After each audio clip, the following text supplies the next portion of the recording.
Kaya pala ganito ang naging resulta ng kapalaran ko.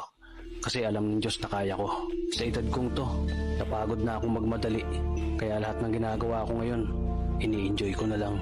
Siguro sa dami na rin ng aking pinagdaanan, napagtanto ko na ang buhay ay mas malawak at mas mahiwaga pa sa mga problemang dumarating. With bleeding hands, laid each brick with love and plans.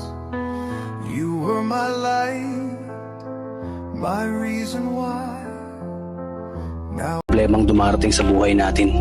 Tumatanda na tayo, baka sa kakahabol natin sa masagana at maayos na buhay, ay hindi na natin na-enjoy ang buhay. Baka nabubuhay na lang tayo dahil nape-pressure tayo sa sasabihin ng ibang tao.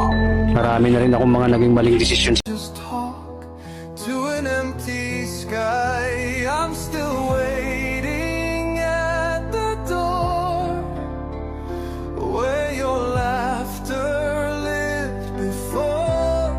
Pero lahat yun nagsilbing aral sa akin at natuto ako sa mga pagkakamali ko. May mga taong sobra nating mamahalin at bibigyan ng halaga. Pero ibabalik lang sa atin ay kabiguan at matinding trauma.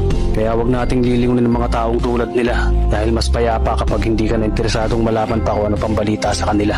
At wag mong idepende ang sarili mo sa kahit kanino. Tandaan mo, kahit sarili mong anino, iiwan ka din nito kapag madilim na ang paligid mo. Kailangan natin matutunan na wag ikumpara ang sarili natin sa iba.